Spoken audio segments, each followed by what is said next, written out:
Trending Tamil news நண்பர்களுக்கு வணக்கம். இன்றைக்கு நம்மளோட அரசியல் பேசுவதற்காக தோழர் மகிழன் இணைந்திருக்கிறார். தோழர் வணக்கம். வணக்கம் தோழர். தோழர், அண்ணாமலை இன்னும் தமிழ்நாடு பாஜக தலைவராக தான் தொடர்றாரு. அண்ணாமலை ஒரு முக்கியமான கருத்து சொல்லியிருக்கிறாரு. பங்காளிகள் ஒன்றும் சேர மாட்டாங்க, மாமா மச்சாலாம் நாங்கள் சேர்ந்துக்குவோம் அப்படின்னு ஒரு கமெண்ட் சொல்லியிருக்காரு. என்ன சொல்கிறாரு அப்படின்னு பார்த்தீங்கன்னா, அதிமுக திமுக போன்ற கட்சியெல்லாம் பங்காளிங்க, அவங்க அது வேற கதை. ஆனால் நாங்கள் விஜய் சீமான் நாங்கள்லாம் ஒன்று சேருவோம், 2026 தேர்தலை நாங்கள் சந்திப்போம் அப்படிங்கிற பாணியில் பேசியிருக்கிறாரு. இன்னும் 2 தினங்களில் விஜய் தன்னுடைய கட்சியினுடைய கொடியை அறிமுகப்படுத்த போகிறார் அப்படிங்கிற செய்திகள் வருது. ஏற்கனவே மஞ்சள் கலர் கொடி, அதில் அவர் ஃபோட்டோ இருக்கும் அப்படின்னு, ஏன்னா அதை ட்ரையல் பார்த்த கொடி, அதில் அந்த கொடி சமூக வலைதளங்களில் பரவிக்கிட்டு இருக்கு. நல்ல வேளை ஆரஞ்சு கலர் கொடியாக இல்லை அப்படின்னு சொல்லி கமெண்ட் பாஸ் பண்ணிட்டு இருந்தாங்க. ஸோ இப்போ விஜய் அவர்களுடைய அரசியல் பிரவேசம் தமிழ்நாட்டில் என்ன மாதிரி தாக்கங்களை ஏற்படுத்தும், அதனுடைய விளைவுகள் எப்படி இருக்கும், எந்த அளவுக்கு அவர் போவார்? ஏன்னா விஜயகாந்த், கமலஹாசன், சமீபத்தில் இருக்கக்கூடிய நடிகர்கள் சினிமா பிரபலங்கள் அரசியலுக்கு வந்தவங்க. சீமானும் சினிமா பிரபலம் தான். அவர் திராவிட கட்சிகளுடைய உதவியில் தமிழ் தேசியம் அப்படின்னு பேசி இப்போ முழு சங்கியாகவே மாறி இருக்கிறத பார்க்க முடியுது. இதை எப்படி தோழர் பார்க்குறீங்க? விஜயை பொறுத்த வரைக்கும் அவர் நீண்ட காலமா அரசியலுக்கு வருவதற்கான ஆசையில இருக்காரு. எப்படி ரஜினி அவருக்கு ஒரு முட்டுக்கட்டையா இருந்தாரு. ரஜினி என்னைக்கு அரசியல்ல வர்றதில்லைன்னு முடிவெடுத்தாரோ அன்றைக்கு அவர் தன்னை உறுதிப்படுத்தி கொண்டார், கட்சியை தொடங்குறதுன்னு உறுதிப்படுத்தி கொண்டார். ஏன்னா இது எப்போ இருந்ததுன்னா, நம்ம நாளைய தீர்ப்பு படம் வெளியானதுல இருந்து எஸ்ஐசிக்கு அந்த ஆசை இருந்தது. எஸ்ஐசி தொடர்ந்து இவரை ஒரு அரசியல் முகமாக மக்கள்கிட்ட அறிமுகப்படுத்துவது, மக்களின் தலைவனாக காட்டிக்கொள்வதுன்னு அவருடைய படங்கள்ல வசனங்கள்ல வைக்கிறது, பாடல்கள் எழுதுறது, இந்த மாதிரி வேலைகளை செய்து கொண்டிருந்தாரு. என்ன சொல்ல போனா எஸ்ஐசிக்கும் விஜய்க்குமான முரண்பாடே அரசியல் என்று எப்போ வருவது அப்படிங்கிறது தான். அவரு இதற்கு முன்பு ஒரு 2-3 தேர்தலுக்கு முன்பாகவே இன்னும் சொல்ல போனா ஜெயலலிதா மறைவை ஒட்டி அவர் அரசியலுக்கு வரணும்னு விஜய் கட்சி அறிவிக்கணும், கொடியை அறிவிக்கணும் அப்படின்னு விருப்பப்பட்டாரு. அப்போது இருவருக்கும் பெரிய முரண்பாடாகி அப்போதான் அவர் வீட்டுல இருந்துலாம் வெளியேறி தனியாக போனார் அப்படிங்கிற செய்திகள்லாம் வந்துச்சு.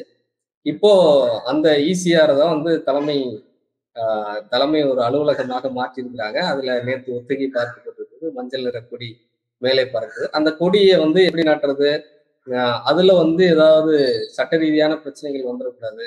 ஏன்னா எப்பவுமே அவருக்கு ஒரு பயம் இருக்கு. அரசியலுக்கு வர்றதுன்னு முடிவு பண்ணிட்டாரு.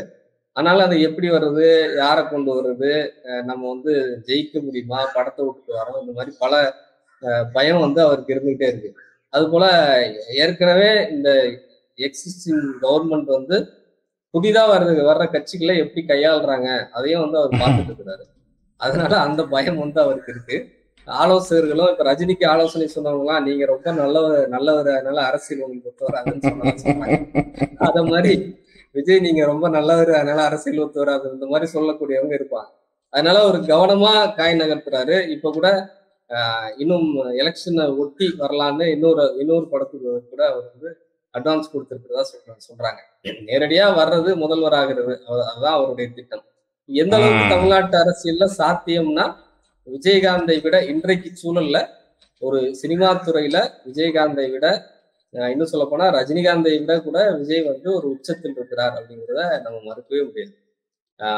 கடைநிலையில இருக்கிற இளைஞர்கள், சிறுவர்கள், பெண்கள் அப்படின்னு ABC அப்படிங்கிற எல்லா செக்டார்லயும் விஜய் ஒரு தெரிந்த பரிசுப்பட்ட ஒரு முகமாக இருக்கிறார். எம்ஜிஆர் போன்ற ஒரு செல்வாக்கு மிக்க நபர் தான் விஜயாக இன்றைக்கு இருக்கிறார்.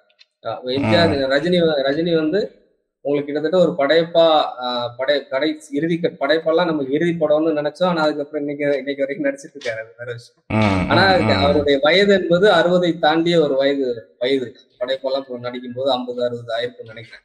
அப்போதான் அந்த அளவுக்கு அவர் ஒரு வசனம் சொன்னா தமிழ்நாடே திரும்பி பார்க்குற அளவுக்கு ஆனதெல்லாம் அப்போதான். அதற்கு முன்பு ஒரு உச்ச நட்சத்திரம், அதை மறுக்கிறதுக்கு இல்ல, சூப்பர் ஸ்டார் எல்லாம் மறுக்கிறதுக்கு இல்ல, ஒரு டைஹார்ட் ஃபேன்னு சொல்ற அளவுக்கு வந்தது ஒரு படைப்பாவுக்கு அப்புறம் தான். அவருடைய படங்கள் அந்த அளவுக்கு பொலிட்டிக்கல் வசனம் வச்சாலும் என்ன வச்சாலும் ஹிட் ஆகுங்கிறது. ஆனா அதை விஜய் நான் 6th படிச்சுக்கிட்டு இருந்த டைம் நினைக்கிறேன் அது அந்த படம். அதெல்லாம் வந்து இப்போ விஜய் வந்து முன்கூட்டியே அதெல்லாம் அந்த செல்வாக்கை வந்து அடைந்திருக்காரு. அது வந்து எம்ஜிஆருக்கு இருந்த ஒரு செல்வாக்கு. எம்ஜிஆரை அதனாலதான் அண்ணா வந்து பயன்படுத்தி கொண்டார். அதுபோல சீமான் வந்து விஜயை பயன்படுத்திக் கொள்ளலாம் அப்படின்னு கடந்த 10 ஆண்டுகளாவே முயற்சி பண்ணிட்டு இருக்காரு. விஜய் என்ன படம் ம். நடிச்சாலும், என்ன படத்துல என்ன வசனம் பேசினாலும், தம்பி பேசுறது ஏன் வசனம் தான் இவர் சொல்லுவாரு. நான் நான் வந்து மேடையில பேசுறத தம்பி வந்து திரையில பேசுறான் அப்படின்னு சொல்லுவாரு. இதெல்லாம் நான் பேசுனதுதான் அவன் வந்து பேசுறான் அப்படின்னு வந்து தொடர்ச்சியா சொல்லிட்டு இருந்தாரு. கடந்த தேர்தல்ல என்னாச்சு, 2 பேரும் ஈசிஆர்ல ஒரு டிரைவ் போயிருக்கிறாங்க. அதுல வந்து விஜய் ம். கேட்டிருக்காரு, வா தம்பி எனக்கு ம். ஆதரவு கொடு, நீ தனி கட்சி தொடங்கிக்கோ, எனக்கு ஆதரவு கொடு, சேர்ந்து நிப்போம். நீ ம். முதலமைச்சர் ஆகன்னு கூட சொன்னதா சொல்றாங்க. ஓ. நீ ஏன் முதலமைச்சர் ஆகு, நம்ம வந்து நான் இது பண்ணிக்கலாம் அப்படின்னு சொன்னதா சொல்றாங்க. ஆனா அதெல்லாம் விஜய் வந்து மறுத்திருக்கிறாரு. என்னுடைய பலத்தை நான் நிரூபிக்க வேண்டிய இடம் இருக்கு. முதல் தேர்தல்ல நான் என்னுடைய பலத்தை நிரூபிக்கணும். அதற்கப்புறம் தான் கூட்டணி பத்திலாம் நம்ம பேச முடியும் அப்படின்னு அவர் தெளிவா சொல்லியிருக்காரு. அதனால சீமான் வந்து அவருக்கு நெருக்கமானவரு. திரைத்துறையிலயும் சரி, வெளியில இன்றைக்கும் வந்து அரசியல் ரீதியா கூட சீமான் கிட்ட ஆலோசனைகள் கேட்கப்படுதா? சீமான் தொடர்புடைய நபர்கள்ட்ட ஆலோசனைகள் கேட்டுட்டு இருக்காங்க. சீமானோடு இருந்தவர்கள் கூட இன்றைக்கு சிலர் வந்து விஜயோட இருக்கிறாங்க. அப்படிங்கும்போது ம். சீமானையே சேர்த்துக்காதவரு அண்ணாமலை எப்படி சேர்த்துப்பாரு அப்படிங்கிற கேள்வி இன்னைக்கு இருக்கு. அண்ணாமலை உருட்டுலாம் இங்க பலிக்காது அப்படிங்கறதா உண்மை. ஏன்னா நீட்டுக்கு எதிரானவர் விஜய். அதை வந்து அவர் ஆமா, பல அதான் இடங்கள்ல அந்த நிலைப்பாட்டை வெளிப்படுத்தி இருக்கிறார். வெளிப்படுத்திருக்காரு. பல இடங்கள்ல வெளிப்படுத்திருக்காரு. அனிதா வீட்டுக்கு நேரடியா சென்று பார்த்தாரு. இன்றைக்கும் அனிதாவுடைய அண்ணன் வந்து விஜயுடைய தொடர்புல தான் இருக்கிறாரு. அது போன்று பல ஸ்னோலின் குடும்பத்தை போய் பார்த்தாரு. ஜல்லிக்கட்டுல முகத்தை கட்டிட்டு வந்து உட்கார்ந்தாரு. இதுக்கெல்லாம் எதிரா இருந்தவங்க யாரு? ஸ்டெர்லைட்ல துப்பாக்கி சூடு நடத்தினவங்க யாரு? உங்க எடப்பாடியே சொன்னாரு. எடப்பாடியே எனக்கு தெரியல, நான் டிவில பார்த்தா தெரிஞ்சுக்கிட்டேன் அப்படின்னு சொன்னாரு. அப்படின்னா யாரு? மத்திய அரசு தான். அவர் தெரியலங்கிறது நம்ம ஒத்துக்க முடியாது. அவருக்கு ம். தெரியும். அவர் தெரிஞ்சுதான் நடந்தது. ஆனால் நடத்தியது யாரு? வேதாந்தா ம். குழுமத்தோடு சேர்ந்து நடத்தியது இந்திய அரசு தானே. இந்திய ஆமா. அரசினுடைய ஆர்டர்ல தானே அது நடக்குது. இப்ப இந்திய அரசாக யார் இருந்தா அப்படிங்கிறது விஜய்க்கு தெரியாதா? நீட் ம். இன்றைக்கு வரைக்கும் விலக்களிக்காமல் இருப்பது விஜய்க்கு தெரியாதா? பிஜேபி தான் இப்படி பண்ணுதுங்கிறது விஜய்க்கு தெரியாதா? இன்றைக்கு ம். கூட அண்ணாமலை வாய் திறந்து தமிழ்நாட்டுக்கு நீட்டில் விலக்கு கேட்போம் அப்படின்னு சொல்ல முடியுமா? இந்த நிபந்தனை இல்லாம விஜய் வந்து உங்களோட எப்படி கூட்டு வைப்பாரு? அப்படிங்கிற ம். ஒரு ஒரு சாதாரண புரிதல் இருந்தா கூட இவங்க பிஜேபியோட விஜய் சேர மாட்டாரு அப்படிங்கிறதா நம்மை போன்றவர்களோட புரிதல். அதான் விஜயும் வந்து நினைப்பாரு. ம். இன்னொன்று, அவர் தொடர்ந்து டிமானிசேஷன் பத்தி விமர்சிச்சிருக்காரு. பல இடங்கள்ல பிஜேபிக்கு எதிரான கருத்துக்களை சொல்லியிருக்காரு. இன்னும் அவர் வந்து லோக்கல் பாலிடிக்ஸ் தான் தொடல. ஸ்டாலினுக்கு ம். எதிராக, உதயநிதி ஸ்டாலினுக்கு எதிராக, எடப்பாடிக்கு எதிராக, நாம் தமிழருக்கு எதிராகத்தான் அவர் பேச தொடங்கலையே தவிர, ஆமா. மத்திய அரசின் சில திட்டங்களை பற்றி ஒரு விமர்சன கருத்துக்களை வெளியிட்டு தான் இருக்கிறாரு. சமீபத்துல கூட அந்த லெட்டர் பேர்ல அறிக்கைகள் எல்லாம் வெளியிட்டு ஒரு சில ம். விஷயங்களுக்கு அறிக்கைகள் வெளியிட்டிருக்கிறார்.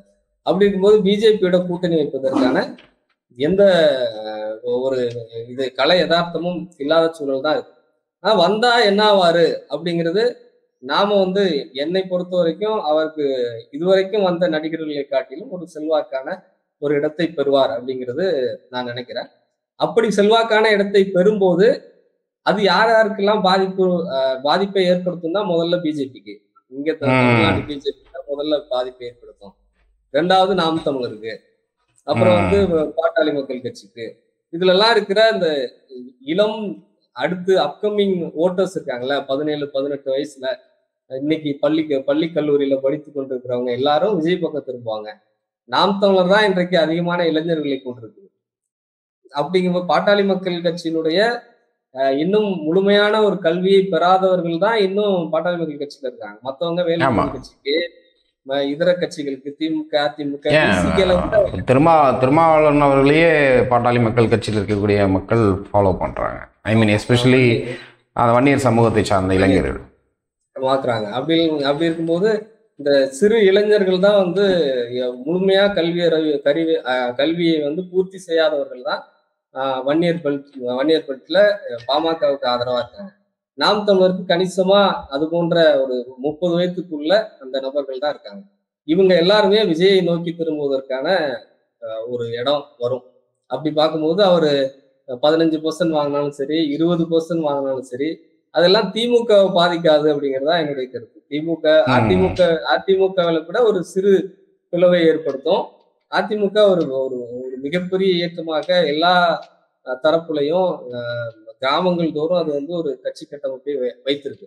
அதனாலதான் ஒன்றுமே இல்லாத, ஒன்றுக்கும் உதவாத, தமிழ்நாட்டின் உரிமைகளுக்கு எந்த வகையிலும் உதவி செய்யாத எடப்பாடியால் இன்னும் கட்சியை வந்து கைக்குள் வைத்திருக்க முடியுது அப்படின்னு நம்ம பார்க்கிறோம். அது வந்து வெறும் இரட்டை இலை, ஜெயலலிதா, எம்ஜிஆர் போன்ற முகங்களுக்காக மீண்டும் மீண்டும் வாக்களிக்கப்படுது. ஆனா இளைஞர்கள் வந்து மாற்றி மற்ற கட்சிகளுக்கு போவதற்கான வாய்ப்பு இருக்கு. நாம் தமிழர்ல கூட நிறைய ஏடிஎம்கேக்கு சேர வேண்டியவங்க, இப்ப அப்பா, அவங்களுடைய அப்பா, அண்ணன், அக்கா எல்லாம் வந்து ஏடிஎம்கேல இருப்பாங்க. அவங்களுடைய அடுத்த தலைமுறை நாம் தமிழருக்கு வந்திருக்குன்னு நம்ம பார்க்கணும். அந்த நகர்வு வந்து இனிமேல் வந்து தாவாக்காவுக்கு வரும். அதுதான் வந்து நமக்கு அடுத்த நகர்வா தமிழ்நாட்டு அரசியல்ல அப்படி விஜய் வந்து முக்கியத்துவம் பெறுவாரு. மற்றபடி இவங்க சொல்ற மாதிரி இந்த கூட்டணிகள்லாம் அமைவதற்கான வாய்ப்பு இல்லை.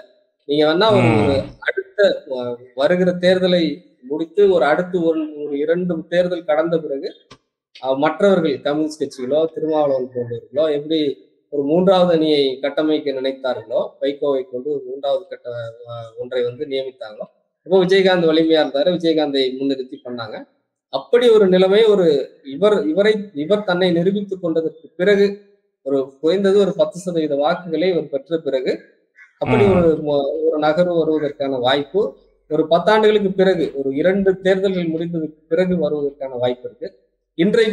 இன்றைக்கு விஜயே வந்து அவருடைய இருப்பை நிரூபிப்பதற்கான கட்டாயத்தில் தான் இருக்கிறாரு. அதற்கு பல அரசியலை பேச வேண்டியது இருக்கிறது.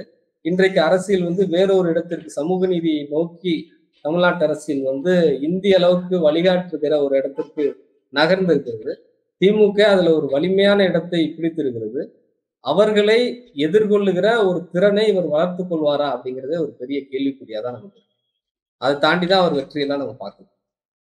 கண்டிப்பாக தோழர். இப்போ ஒருவேளை திமுகவினுடைய ஓட்டை பிரிக்கிறதுக்கு விஜய் பாஜகவுக்கோ இல்லை அதிமுகவுக்கோ மறைமுகமாக உதவி செய்வாரா? இன்னும் பல்வேறு கோணங்கள் இருக்குது. இப்போ நீங்கள் சொன்ன மாதிரி திமுகவில் அதிருப்தியில் இருக்கக்கூடிய மக்கள் வந்து அந்த கட்சியில் போய் சேருவாங்க. அப்படிங்கிறத தாண்டி இப்போது புதுசாக வந்திருக்கிறாரு அப்படிங்கிறப்ப இளைஞர்கள், ஒரு சில வயது வந்த சில மக்கள் வந்து விஜய்க்கு ஒரு வாய்ப்பு கொடுக்கலாம் அப்படின்னு ஒரு பொதுவான வாக்காளர்களுக்கு எப்பயுமே ஒரு 10% மக்கள் இருப்பாங்க.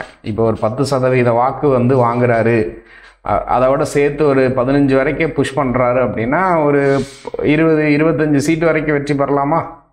ரொம்ப அதிகப்படியாக கணக்கு போச்சுன்னா அது சீட்ல மாறுமாங்கிறது சந்தேகங்க. அதான் வந்து ஒரு பிரச்சனை.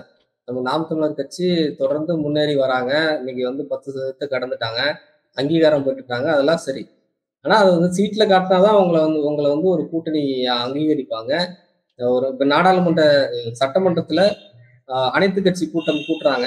முன்னாடிலாம் சிறு சிறு அமைப்புகளை கூட கூப்பிடுவாங்க, கட்சிகளை கூப்பிடுவாங்க. அனைத்து கட்சி கூட்டம் தான் எல்லா கட்சிகளும், லெட்டர் பேட் கட்சிகள் கூட போகும்.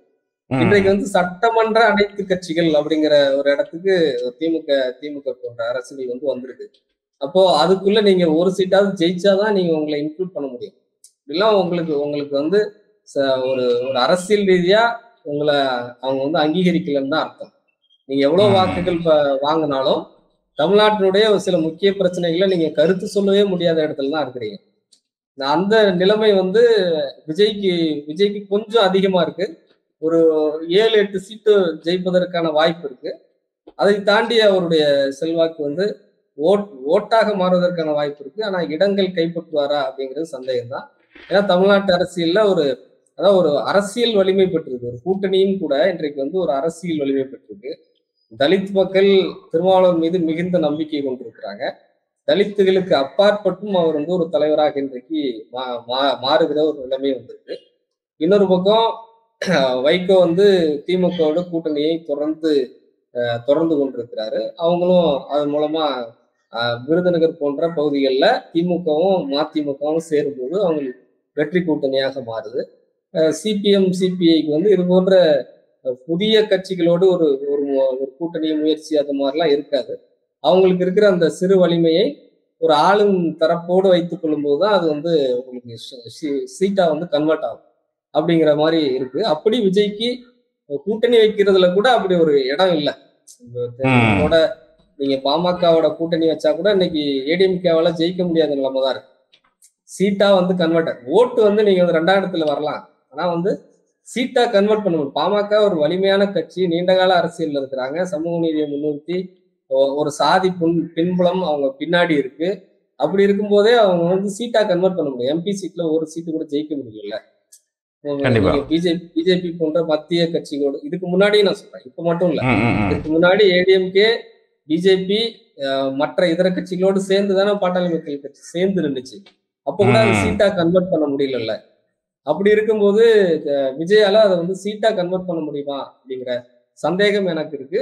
ஒரு 7-8 தொகுதிகள் எவ்வளவு புஷ் பண்ணி எடுத்தாலும் ஒரு 7-8 தொகுதிகள் ஜெயிப்பதற்கான வாய்ப்புகள் இருக்கு. திமுகல அது எந்த பாதிப்பையும் ஏற்படுத்தாதுன்னு நான் நினைக்கிறேன். ஏன்னா திமுக வந்து திமுகவில் இன்றைக்கு நீங்க இளைஞர்கள் அன்றைக்கு வந்து ஒரு வெற்றிடம் இருந்ததா கருதுனாங்க.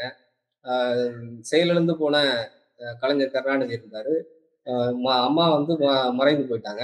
அந்த 2018க்குள்ள ஒரு வெற்றிடம் வந்து உண்மையிலேயே தமிழ்நாட்டு அரசியல்ல இருந்தது.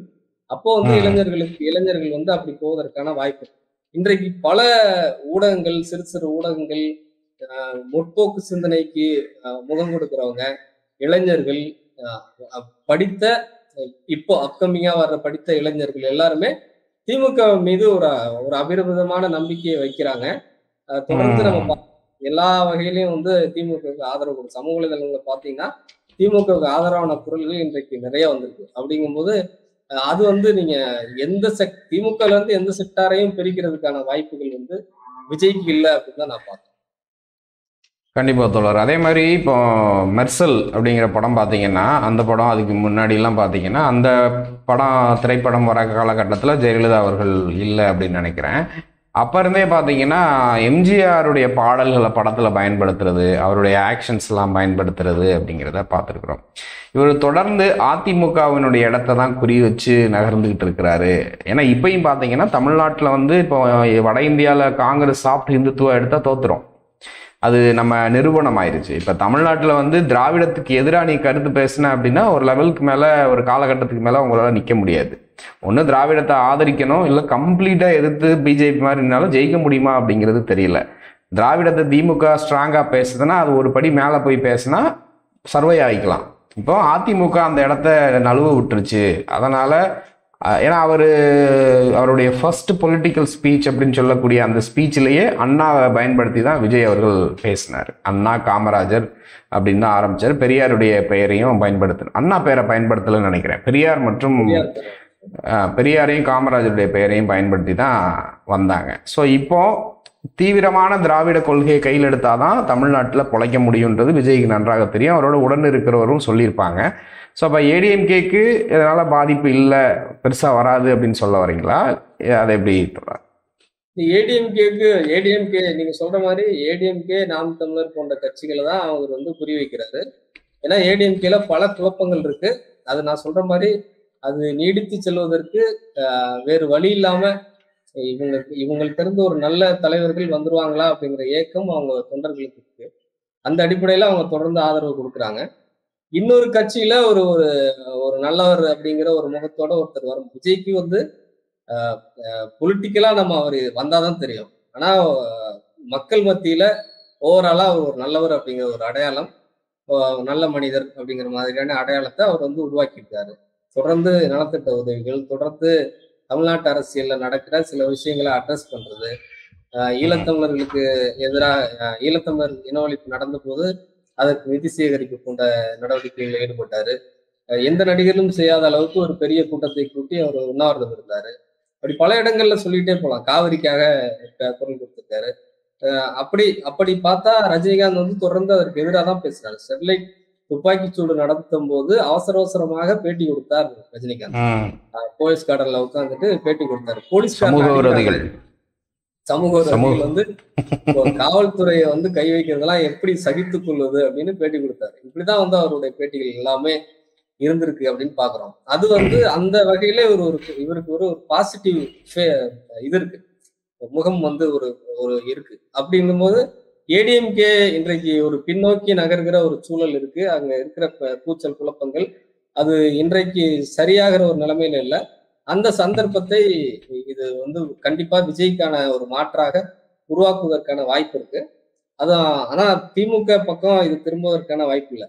அரசியல் வந்து ஒரு 10-15 ஆண்டுகளுக்கு பிறகு என்னவாக மாறும்னு ஒரு அவதானிப்பு நம்ம சொன்னோம்னா, ஒரு உதயநிதி விசஸ் விஜய்னு மாறுவதற்கான வாய்ப்பு இருக்கு. தமிழ்நாட்டு அரசியல் தமாக திமுகன்னு மாறுகிற ஒரு வாய்ப்பு வேணா இருக்குன்னு நான் நினைக்கிறேன்.